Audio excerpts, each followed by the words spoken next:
Estoy seguro que trabajando en sistemas más de una vez te ha pasado de escuchar todas estas tecnologías de base de datos y no saber cuál usar para tu proyecto. Que MongoDB, que Postgres, que MySQL, hasta Redis, un montón de nombres, un montón de bases de datos distintas, SQL, no SQL, relacionales, no relacionales, y no sabemos aún cuándo nos sirve cada una. En este video vamos a ir en profundidad sobre este tema y vamos a responder esta pregunta que tanto nos hacemos los desarrolladores de software. ¿Qué base de datos usar para nuestro proyecto? Así que si te interesa, entonces te invito a que me acompañes en este video. Pero antes de comenzar, te voy a pedir que me dejes ya ese like, que te suscribas al canal para más contenido como este y que me hagas saber en la caja de comentarios si te sirvió este contenido y qué otro tipo de contenido te interesa alrededor del mundo de la base de datos, que es gigante. Ahora sí, vamos con el video.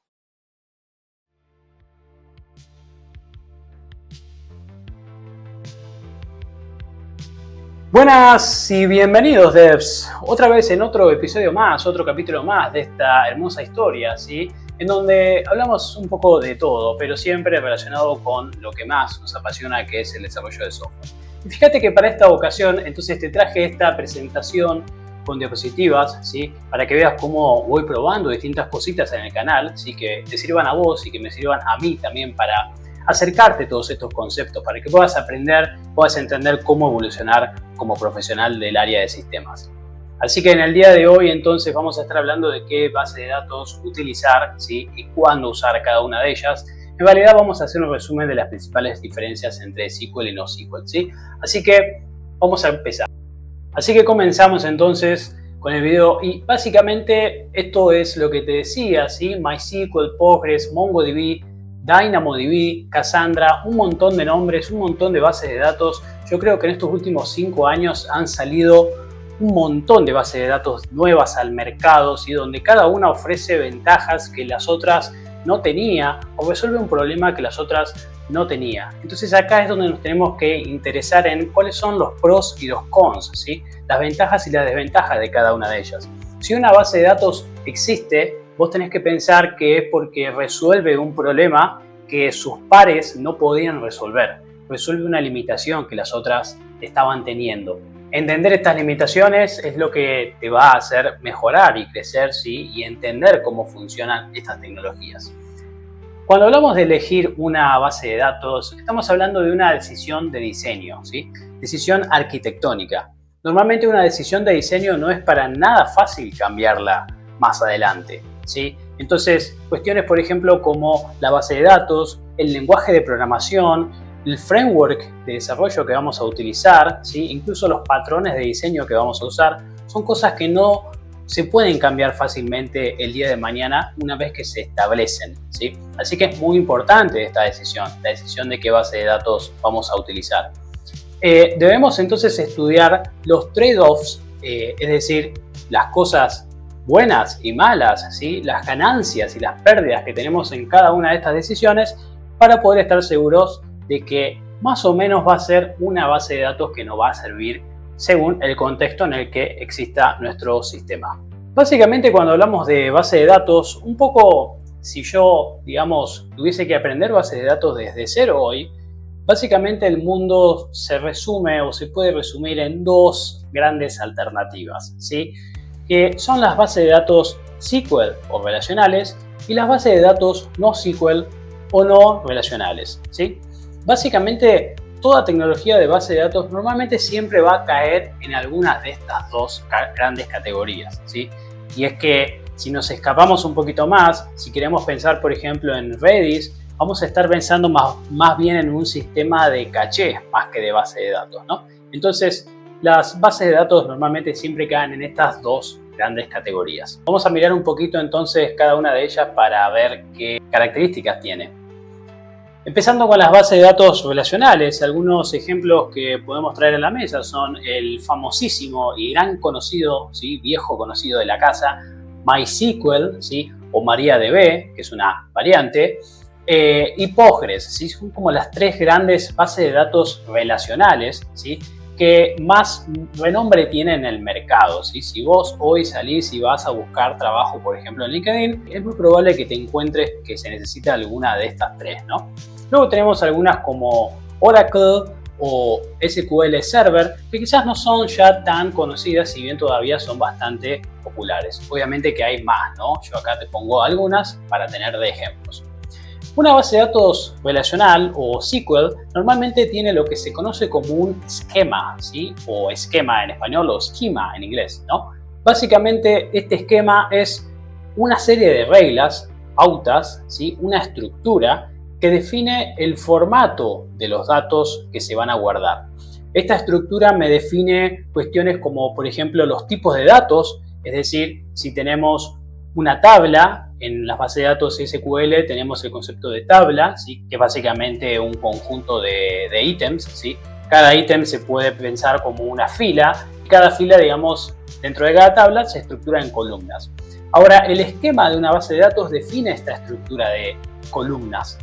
Básicamente, un esquema es la definición de qué forma tienen mis datos, ¿sí? Entonces, por ejemplo, puedes pensar en un campo edad, que sabemos que es un entero mayor a 0 y menor a 100, por ejemplo, o menor a 200. Podemos pensar en un campo nombre, que es del tipo string, por ejemplo, y que tiene determinada longitud incluso, ¿sí? Podemos pensar en un campo dirección, también del tipo string. Podemos pensar en varios campos, ¿sí? Pero lo importante es que la base de datos SQL nos pide, nos requiere que definamos un esquema, es decir, qué campos van a tener mis filas, ¿sí? O mis ítems, y qué tipo de dato en específico va a tener cada ítem.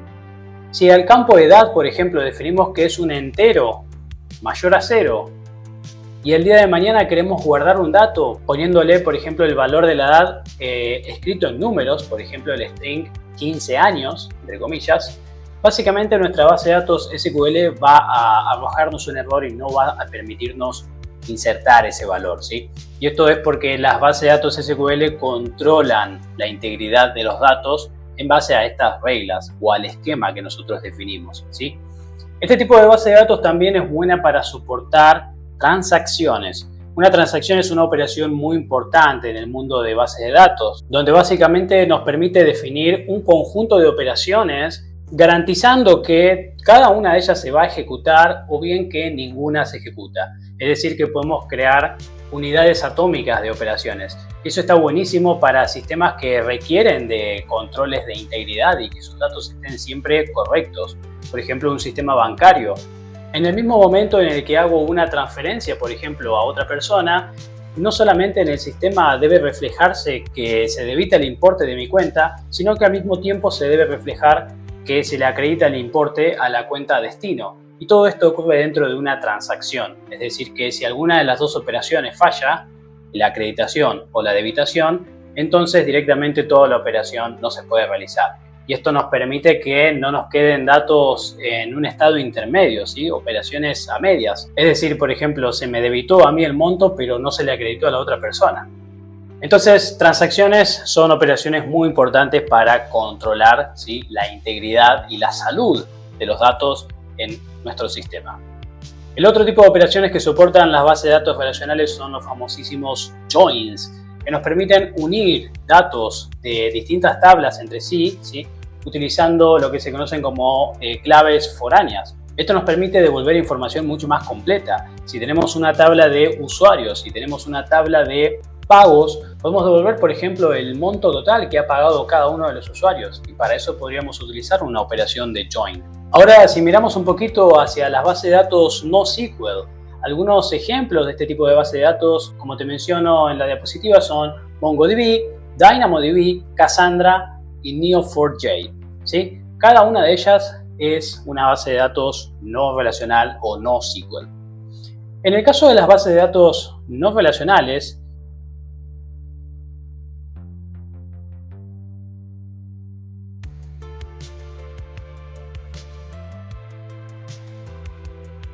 por ejemplo, en MongoDB podemos básicamente guardar un ítem de datos y los campos que tiene que tener ese ítem los podemos definir básicamente como nosotros queramos.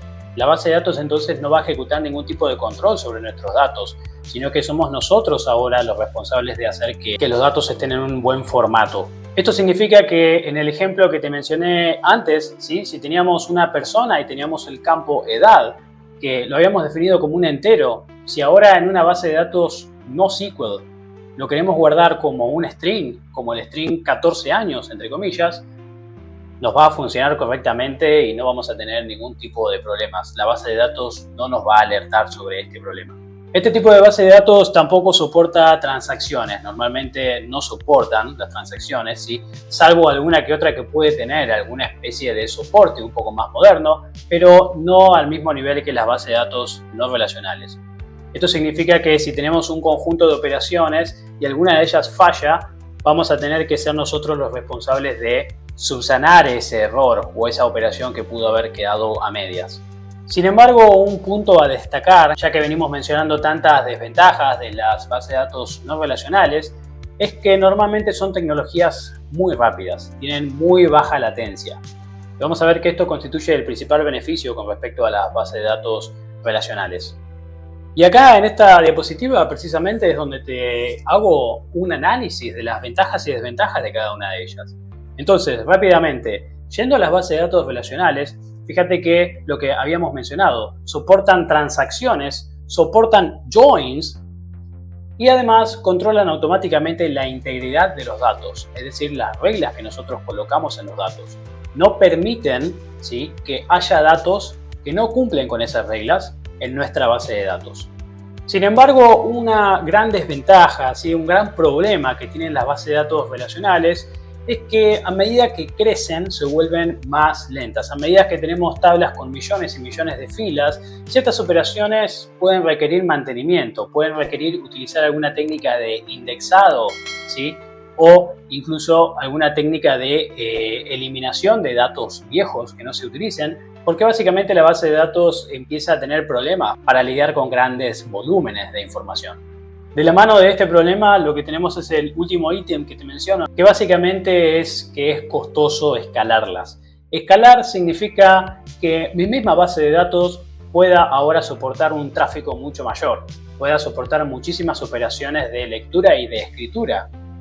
Y eso básicamente sucede cuando en una aplicación ahora tenemos un número de usuarios mucho más grande que el que teníamos antes. Es costoso escalar este tipo de tecnologías, ya que las bases de datos relacionales normalmente solo nos permiten escalamiento vertical, es decir, que tenemos que comprar hardware más costoso. Obviamente que al comprar hardware más costoso vamos a estar elevando los gastos de mantenimiento. Sin embargo, aún así, siempre hay un límite en la cantidad de hardware poderoso que le puedas poner a una base de datos. Y una vez que llegues a ese límite, ¿qué vas a hacer? No podés seguir escalándola. Y ahí es donde aparecen las bases de datos no relacionales, ¿sí?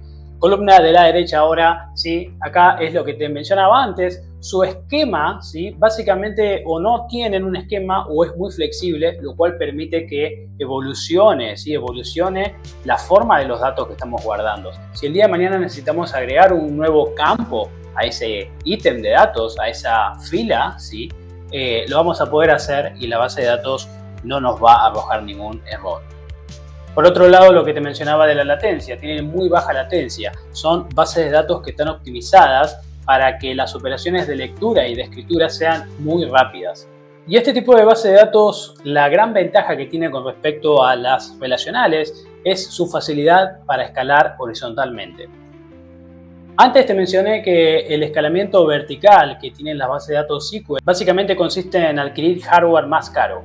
Bueno, el escalamiento horizontal básicamente consiste en tener computadoras, nodos, máquinas conectadas entre sí y que entre todas juntas cooperen para resolver una tarea. Las bases de datos no SQL tienen un muy buen soporte para el escalamiento horizontal.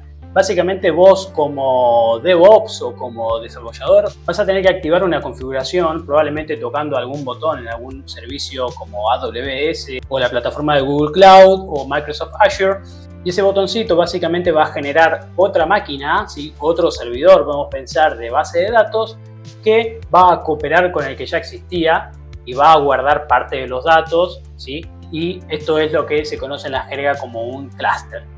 Esto permite que no tengamos que invertir tanto en hardware más costoso, sino que tenemos la misma máquina mediocre, pero al tener 2 o 3, el poder de cómputo se multiplica. La idea general de lo que tenés que quedarte es que es mucho más barato conseguir mayor capacidad de almacenamiento y poder de procesamiento en una base de datos no relacional. Ahora, si hablamos de las contras, bueno, tenemos que mencionar que no soportan transacciones, no controlan la integridad de los datos, todo esto reside en el programador, no soportan joins y además proveen consistencia eventual.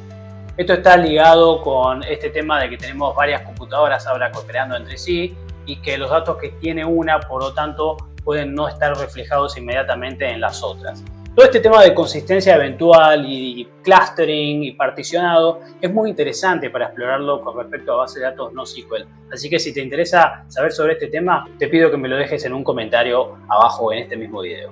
Seguimos, y para hacerlo más claro, vamos a traer un ejemplo a la mesa, porque claro, ¿cómo aprendemos este tipo de cosas nosotros? Con ejemplos, señores. Si estás practicando una tecnología y no te queda claro cómo funciona, saltá enseguida a GitHub, te creas un repositorio, empezás a codear y te armás un ejemplo, te armás un setup con Docker usando containers, así no te tenés que instalar nada y empezás a hacer prueba y error. Bueno, el primer ejemplo que te traigo es el de X o Twitter.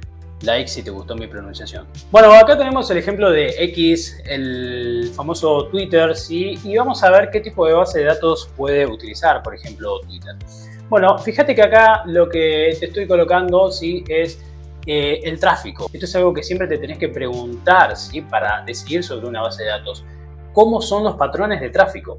Para el caso de Twitter, siempre van a ser, fíjate acá, ¿no? Muchos más los usuarios que leen que los usuarios que escriben tweets. Sí, obviamente, si vos tenés Twitter, si vos tenés X y te creás y estás ahí en tu cuenta y bueno, quizás en un día cuántos tweets te podés hacer, 2 o 3, ¿no?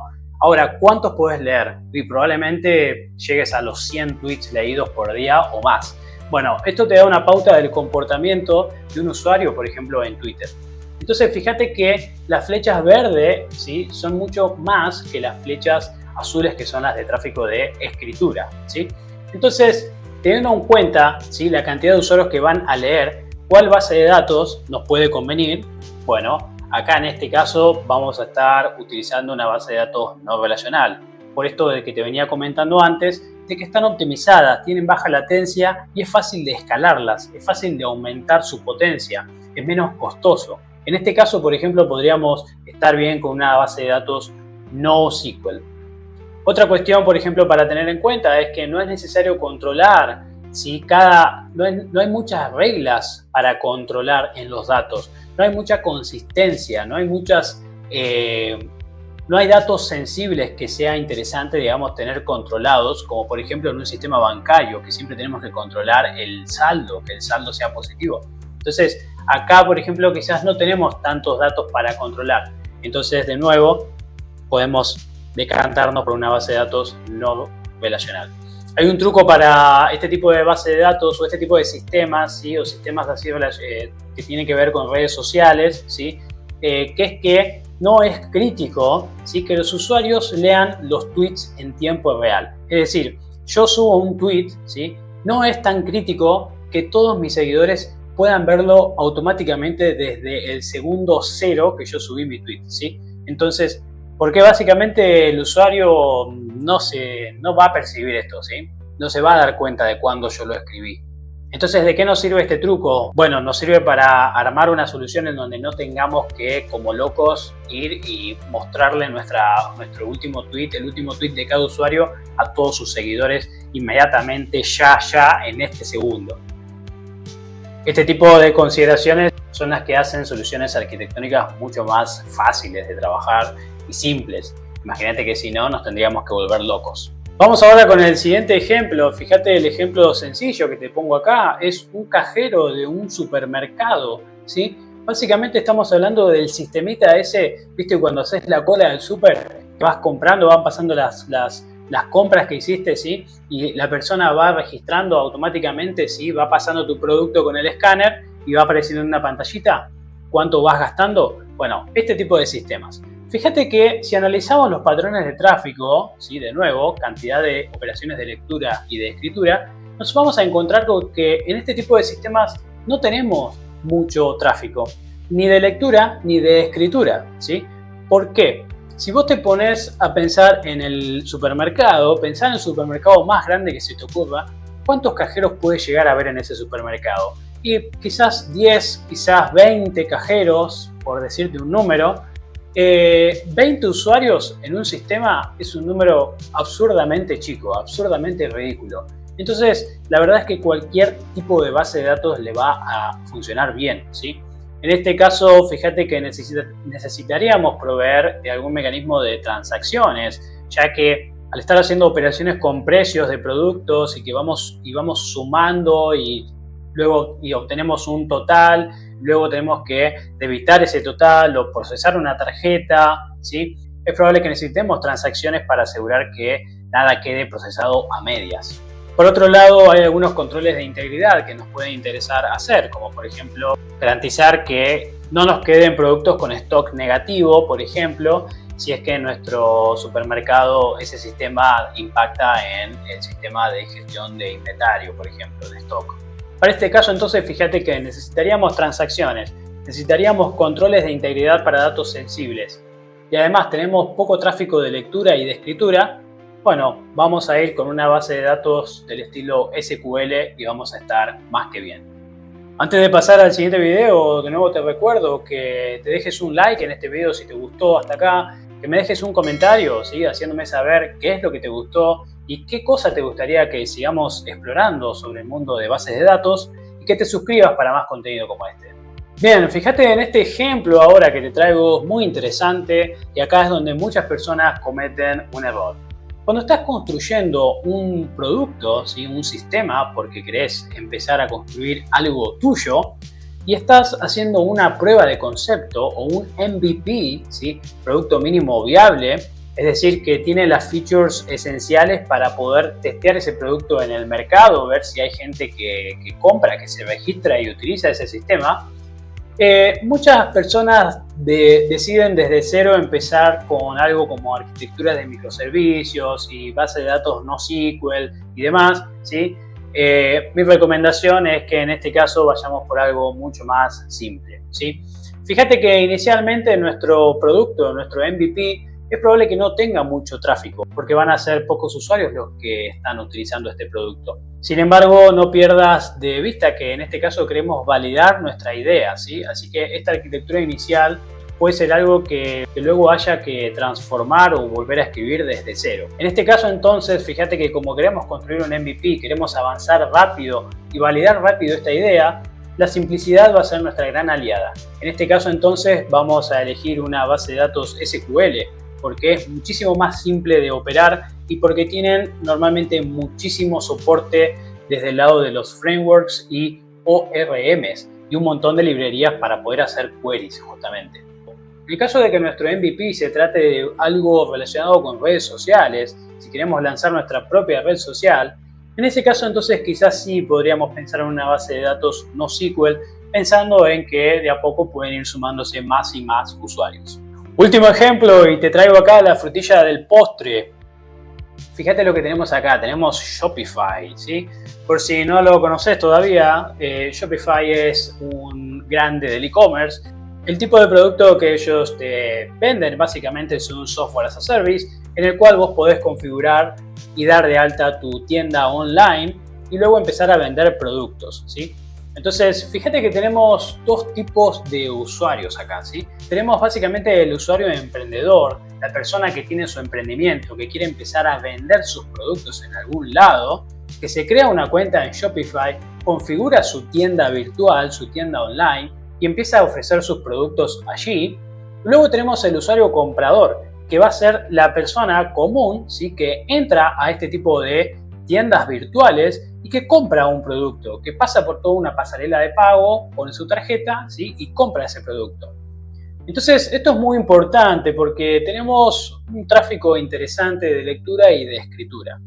Básicamente tenemos, de nuevo, como pasaba con Twitter, mucho más tráfico de lectura, ¿sí? Tenemos muchos más usuarios que van a comprar que la cantidad de usuarios que van a crear productos, ¿sí? Acá hay una variable interesante, ¿sí? Que yo que vengo desde lo que es el rubro del e-commerce, cuando suceden estas fechas especiales como Cyber Monday, Black Friday, normalmente esto explota y ahí es donde más se ve esta diferencia. Queremos controlar reglas, queremos controlar la integridad de nuestros datos. Por ejemplo, queremos colocar reglas para que no existan productos que tengan un stock en negativo, por ejemplo. También queremos tener acceso a transacciones, queremos poder usar transacciones para que cuando estamos justamente modificando el stock de un producto, se modifique, ¿sí? Y no queden a medias esas operaciones que pueden ser críticas. Lo mismo pasa, por ejemplo, con operaciones de pagos o de creación de órdenes, ¿sí? Entonces, un buen soporte para transacciones y controles para la integridad de los datos van a ser clave. Sin embargo, como te dije antes, el tráfico de lectura es muy grande. Puede haber muchos usuarios entrando y todos al mismo tiempo a ver un producto, ¿no? Entonces, acá es interesante que podamos servir el tráfico de esos usuarios con baja latencia. Para eso entonces vamos a querer utilizar las bases de datos NoSQL que tienen esta feature de poder de cómputo, baja latencia y que son súper rápidas. Entonces fíjate que estamos hablando de una arquitectura un tanto compleja, ¿no? Una pregunta que nos podemos hacer es, ¿podemos tener nuestros datos distribuidos en dos bases de datos? Una que sea SQL y otra que sea NoSQL.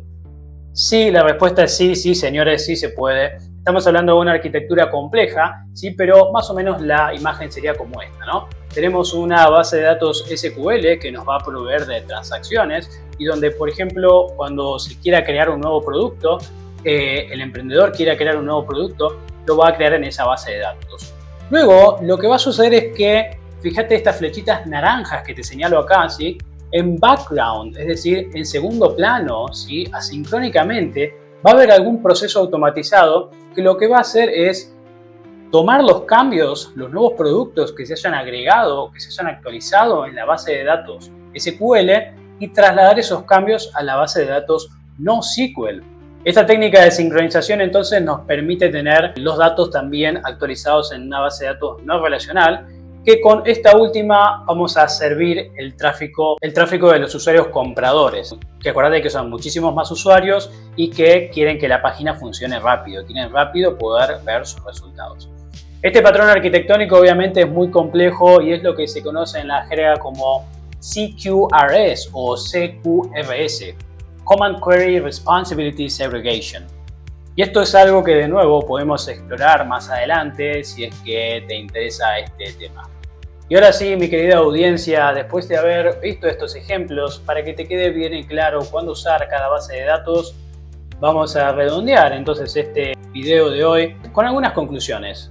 Como desarrolladores de software, ¿sí? Sobre todo si estamos trabajando en el backend, es clave que sepamos que podamos aprender cuáles son las ventajas y desventajas de cada base de datos. No te permitas trabajar con una tecnología que no entendés o que no sabes cómo sirve. ¿Sí? Siempre estás a un paso de ir a la documentación y entender cuáles son los problemas que trae, cuáles son las limitaciones y cuáles son las cosas buenas que trae, las ventajas. Por otro lado, hay muchas preguntas que te puedes hacer para poder hacer una buena elección sobre la base de datos que te conviene usar en ese proyecto.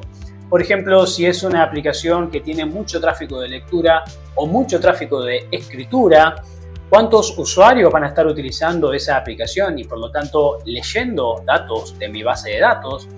Necesitamos datos actualizados, por ejemplo, necesitamos up-to-date data, por ejemplo, si es un sistema de trading, es crítico que tengamos datos actualizados, ¿no? Necesitamos baja latencia, es decir, que los datos de la base de datos vengan rápido, ¿sí? ¿Tenemos alguna especie de presupuesto? ¿Sí? ¿Tenemos un límite de cuánto podemos gastar? Esto parece una pavada, pero siempre también termina limitando el tipo de tecnologías que podemos elegir. Y ahora sí, entonces, sin nada más que agregarte, hemos llegado al final de este video. Nuevamente te invito a que te suscribas al canal para más contenido como este, a que me dejes un like y un comentario en este video y también aprovecho a comentarte que se viene la Season 2 del podcast Backend 101, donde vamos a seguir explorando el maravilloso mundo del backend. Sin nada más que agregar, entonces aprovecho para saludarte, mandarte un abrazo y desearte que tengas una maravillosa semana. Gracias por estar del otro lado. Nos vemos.